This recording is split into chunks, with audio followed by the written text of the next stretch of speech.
Third example देखिए, L भुजा के किसी वर्ग के शीर्षों पर स्थित 4 कणों के निकाय की स्थितिज ऊर्जा ज्ञात कीजिए।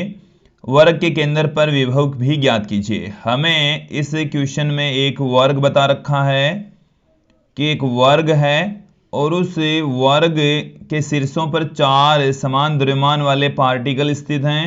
इस वर्ग की जो भुजा की लंबाई है वो L है। जैसे यहां पर हम कंसीडर कर लें स्मॉल m द्रव्यमान है, देखिए यहां पर भी स्मॉल m द्रव्यमान है। तो इन दोनों द्रव्यमानों के मध्य संचित जो स्थितिज ऊर्जा है वो कितनी होगी? स्थितिज ऊर्जा का हमारे पास में फॉर्मूला होता है माइनस में कैपिटल G m1 m2 बट्टे में R, ये फॉर्मूला होता है। तो पहले इन दोनों पार्टिकल्स के बीच में जो A और B बिंदु पर हैं, इनके मध्य संचित स्थितिज ऊर्जा की यदि हम बात करें तो यहां से आप देखिए एक एक करके समझेंगे कि इन दोनों पार्टिकल्स के बीच में संचित स्थितिज ऊर्जा माइनस में कैपिटल G, m1 के स्थान पर m, m2 के स्थान पर भी m, और दोनों के बीच की जो डिस्टेंस है वो है L। फिर ये तो है इन दोनों के मध्य संचित स्थितिज ऊर्जा। अब यदि हम यहां पर एक तीसरा m द्रव्यमान का पार्टिकल वर्ग के तीसरे शीर्ष पर रखें तो यहां से आप देखेंगे कि इस पार्टिकल जो बिंदु C पर है, A और C के मध्य रखे पार्टिकल पर, B और C पर रखे पार्टिकल के मध्य जो स्थितिज ऊर्जा वो कितनी संचित होगी, अब हमें ये ज्ञात करना है। सर्वप्रथम B और C के मध्य रखे पार्टिकल के मध्य संचित स्थितिज ऊर्जा, तो ये इनका योग करते हम चले जाएंगे। तो यहां से माइनस में capital G m into m बट्टे में L, ये तो है B और C पर रखे पार्टिकल्स के मध्य संचित स्थितिज ऊर्जा।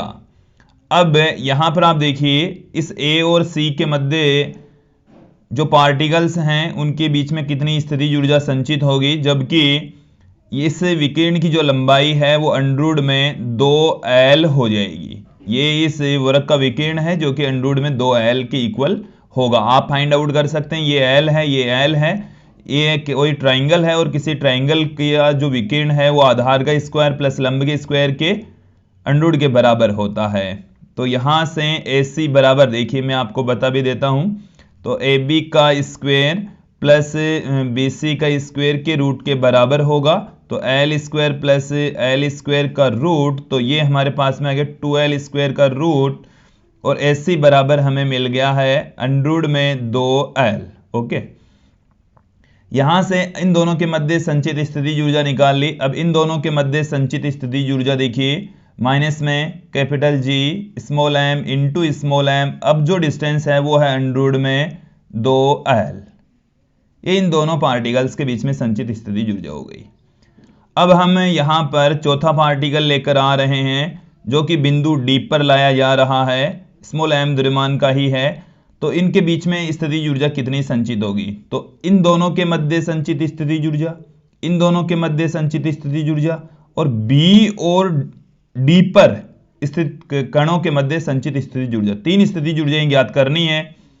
देखिए तो माइनस में पहले तो A और D के मध्य capital G small m upon L, फिर C और D के मध्य तो capital G small m upon L, minus में इन दोनों के मध्य संचित स्थितिज ऊर्जा capital G m into m upon under 2L। ये हमारे पास में स्थितिज ऊर्जा आ चुकी है। इसका हम टोटल देख लेते हैं कितना होगा। तो सारी राशियां हैं वो माइनस में है, सभी में से कैपिटल G और m square upon L common आ रहा है। यहां से 1 रह गया, 1 रह गया, 1 रह गया, 1 रह गया, तो ये तो रह गया 4। यहां पर रह गया दोस्तों 1 बट्टे में अंडर 2, और यहां पर भी रह गया है 1 बट्टे में अंडर 2। तो यहां से देखिए क्या निकल कर आएगा, U is equal to minus में capital G m square upon L 4 plus 2 under 2, ये वैल्यू निकल कर आई है। फिर देखिए U इज इक्वल टू, इसे हम इस तरीके से लिख सकते हैं माइनस में capital G m square upon L 4 plus root 2, ये हमें मिल गई है स्थितिज ऊर्जा। इसके पश्चात हमें पूछा है कि वर्ग के केंद्र पर विभव ज्ञात कीजिए।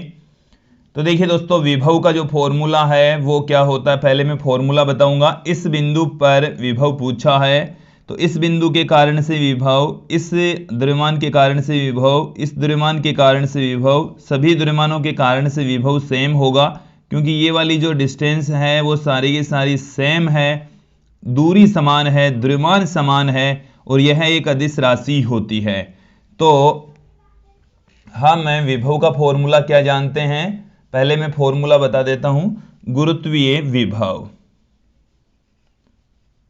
गुरुत्वीय विभव ऋणात्मक होता है, Vg से मैं इसे पुट कर दूं, माइनस में कैपिटल G m अपॉन में R के इक्वल होता है। ये तो है इसका फॉर्मूला किसी, और यहां पर